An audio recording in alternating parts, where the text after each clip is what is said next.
साल 1947 में भारत को मिली आजादी। लोकतंत्र के मकसद से देश का संविधान बना। 2 साल 11 महीने 18 दिन में संविधान बनकर हुआ तैयार। 26 नवंबर 1949 में देश की संविधान सभा ने स्वीकारा। 26 जनवरी 1950 को देश में संविधान लागू।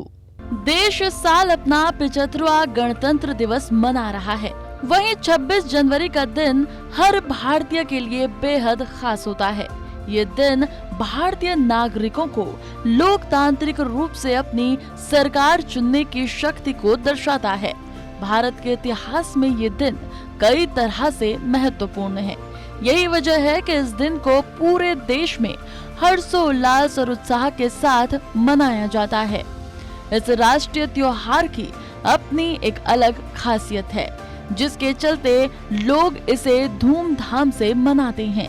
लेकिन क्या आप जानते हैं कि भारत में गणतंत्र दिवस आखिर 26 जनवरी को ही क्यों मनाया जाता है? अगर आपके मन में भी ये सवाल उठ रहा है, तो आज हम आपको बताएंगे गणतंत्र दिवस के इतिहास और इसके महत्व के बारे में। दरअसल हर साल 26 जनवरी को गणतंत्र दिवस इसलिए मनाया जाता है क्योंकि इसी दिन देश में संविधान लागू किया गया है। वहीं 26 जनवरी 1950 को संविधान लागू होने के साथ ही भारत को पूर्ण गणराज्य घोषित किया गया था। हालांकि यही वजह है कि हर साल इस खास दिन की याद में 26 जनवरी को गणतंत्र दिवस मनाया जाता है।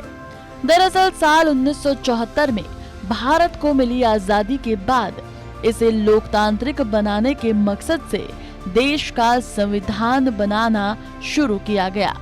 2 साल 11 महीने और 18 दिन में बनकर संविधान तैयार हुआ। वहीं भारत के संविधान को 26 नवंबर 1949 में देश की संविधान सभा ने स्वीकार किया।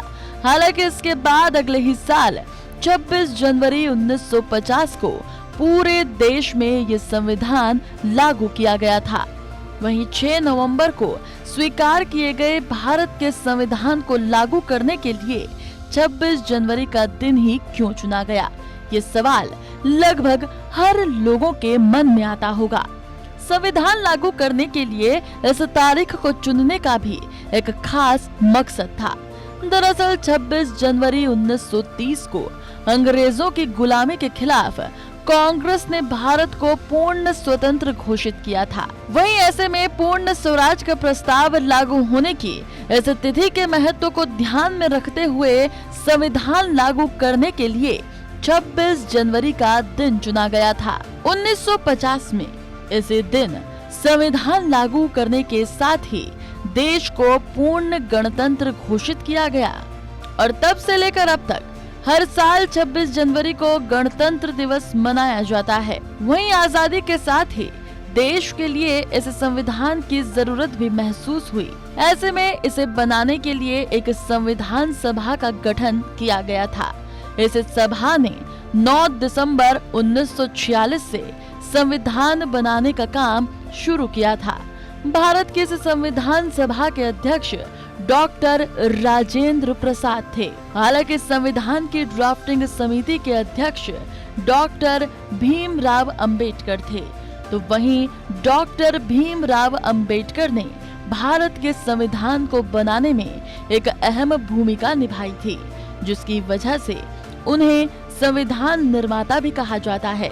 भारत का संविधान दुनिया का सबसे बड़ा लिखित संविधान है, जिसे बनाने में पूरे 2 साल 11 माह और 18 दिन लगे थे। वहीं इसके बाद 26 नवंबर 1949 को संविधान सभा ने अध्यक्ष डॉक्टर राजेंद्र प्रसाद को संविधान सौंपा था। दरअसल यही वजह है कि हर साल 26 जनवरी को संविधान दिवस के रूप में मनाया जाता है।